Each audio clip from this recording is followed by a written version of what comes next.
दोस्तों, मेरा नाम सिमरन है। आज की कहानी मेरे साथ घटी सच्ची घटना पर आधारित है। यह कहानी आज से 2 साल पहले की है, जब मेरी उम्र 21 साल की थी। उस समय मैं कॉलेज की फर्स्ट ईयर में थी। मेरे मामा मुंबई में रहते थे, तो उन्होंने मुझे घूमने के लिए अपने पास बुलाया। मैं मुंबई घूमने के लिए अपने मामा के पास चली गई। मेरे मामा की अभी नई नई शादी हुई थी। मेरी मामी बहुत ही खूबसूरत थी। मैं वहाँ गई तो मामी से ज्यादा घुल मिल गई। हम दोनों बिल्कुल सहेली की तरह रहने लगे। अगले दिन हम लोग घूमने गए। घूमकर हम लोग वापस आ रहे थे तो मेरी मामी ने मेरे लिए कुछ कपड़े खरीदे और अपने लिए भी कुछ खरीदे। घर पर आते ही मामी ने मुझे नए कपड़े दिए और बोली, आज से इन कपड़ों को ही पहनना। तभी मैं अपने रूम में गई। मैं जाकर कपड़े चेंज किया। मैं जब रूम से बाहर आई तो मामी मुझे देखकर चौंक गई और बोली, तुम तो बिल्कुल विदेशी लड़कियों की तरह खूबसूरत लग रही हो। पर मुझे बहुत बुरा लग रहा था, क्योंकि मैंने कभी भी ऐसे कपड़े नहीं पहने थे। मेरे कपड़े बिल्कुल छोटे थे। फिर हम लोग बातें करने लगे। शाम हो चुकी थी। मामा अपने दफ्तर से आए। मामी किचन में थी, इसलिए उन्होंने मुझे पानी देने को कहा। मैं जब मामा के सामने पानी लेकर गई तो मैंने देखा कि उनकी आंखों में गजब की चमक थी। मामा मुझे अपने पास बैठने को कहते हैं और मुझे जलेबी खाने के लिए देते हैं।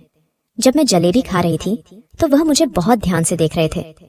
मैंने गौर किया तो मेरे मामा की नजर मेरे पर ही थी। फिर मैं वहां से उठकर अपने कमरे में चली गई। गर्मी के दिन थे, इसलिए रात को भी मैं मामी की मैक्सी पहनी थी। मैं सोने के लिए कमरे में गई तो देखा कि मेरे कमरे में बिजली ही नहीं आ रही है। शायद कोई समस्या आ गई थी। मुझे ज्यादा गर्मी लग रही थी, इसलिए मैं छत पर चली गई। तभी मामी वहां पर आ गई और पूछने लगी, क्या हुआ, यहाँ छत पर क्या कर रही हो? मैंने कहा, मामी मेरे कमरे में बिजली नहीं आ रही है और गर्मी ज्यादा हो रही है, इसलिए मैं यहाँ पर आ गई। मामी बोली, कोई बात नहीं, हमारे कमरे में सो जाओ। पहले तो मुझे बहुत बुरा लगा, पर मेरे पास कोई और दूसरा रास्ता नहीं था। मैं किनारे पर सो गई। मामी बीच में थी। तभी कुछ देर बाद मामा मामी हंसी मजाक करने लगे। मामी ने कहा, बाबू आज नहीं, आज सिमरन यहाँ है। कुछ देर बाद शायद मामी किनारे पर आ गई थी और मुझे बीच में कर दिया था। तभी मामा ने मुझे पता था कि वह मुझे मामी समझ रहे हैं। मैं कुछ कर भी नहीं सकती थी, क्योंकि मामी भी वही सोई थी। देखते ही देखते मामा ने मुझे एक बात का डर लग रहा था कि कहीं मामी जग गई तो हम दोनों को जिंदा नहीं छोड़ेगी। फिर वो सब के बाद मैं वहां से तुरंत उठी और सो गई। मैं जब सुबह उठी तो मुझे बहुत तेज बुखार आ गई थी। मैं मामी से बोल दी कि मुझे बुखार है, पर मामा सब कुछ समझ चुके थे। वह मेरे पास आए और बोले, सिमरन मुझे माफ कर दो, मुझे कुछ समझ में नहीं आया था। मैंने रात को तुमको तुम्हारी मामी समझ लिया था। मैं रो रही थी। तभी मामा ने मुझे कुछ दवाइयां दी और बोले, इसे खा लेना। मामी ने मुझसे पूछा, क्यों सिमरन, कैसी रही? मैंने बहाना बनाते हुए कहा, कैसी? मैं कुछ समझी नहीं। मैं कुछ नहीं बोलना चाह रही थी। तभी मामी ने कहा, कोई बात नहीं सिमरन, इसमें कुछ गलत नहीं है। मैंने कहा, पर मैंने जानबूझकर नहीं किया।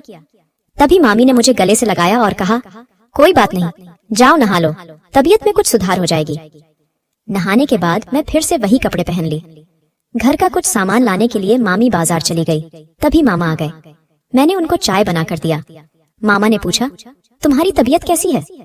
मैं बोली, ठीक हूँ। उन्होंने मामी के बारे में पूछा तो मैंने उन्हें बताया कि वह बाजार गई है। तभी वह मेरी देखते ही देखते शाम के 6 o'clock बज गए। फिर वह सब के बाद मैं अपने कमरे में जाकर आराम करने लगी। कुछ देर बाद मेरी मम्मी आ गई। हम लोगों ने खाना खा लिया और मैं सोने के लिए अपने कमरे में चली गई। करीब रात के 12 o'clock बजे बिजली चली गई और मैं गर्मी से पूरा भीग गई थी। मामा और मामी सोने के लिए छत पर जा रहे थे। मैं भी उन्हीं के साथ सोने के लिए छत पर चली गई। अंधेरे होने की वजह से साफ साफ देख पाना बहुत ही मुश्किल था। तभी बिजली आ गई और मैं सोने के लिए नीचे आने लगी। तभी पीछे से मामी ने कहा कि सिमरन, नीचे मेरे कमरे में मेरा बैग है, उसे लेकर आओ। मैं वह बैग लेकर मामी के पास गई तो देखा कि मामी मैं वह बैग रखकर वहां से मुड़ गई। चाचा ने मुझे आए हुए यहाँ 1 महीना गुजर चुका है और अब हम लोग एक दूसरे के प्रति घुल मिल चुके हैं। अब हम लोग तीनों। मामी ने मुझे साहस दिया कि मैं हॉलीवुड में हीरोइन के लिए ट्राई करूं। मुझे भी हीरोइन बनने का बचपन से ही शौक था। मैंने बहुत मेहनत की और मेरे मामा हर वक्त मेरे साथ देते रहे। आज 2 साल के बाद मैं एक हीरोइन बन चुकी हूँ। दोस्तों, तो यह थी मेरी कहानी। जिसने मुझे जीने के लिए राह दिखाई वह मेरे मामा और मामी थे। कहानी अच्छी लगी हो तो इस वीडियो को लाइक कर दीजिए और हमारे चैनल को सब्सक्राइब कर दीजिए। मिलते हैं अगले वीडियो में। धन्यवाद।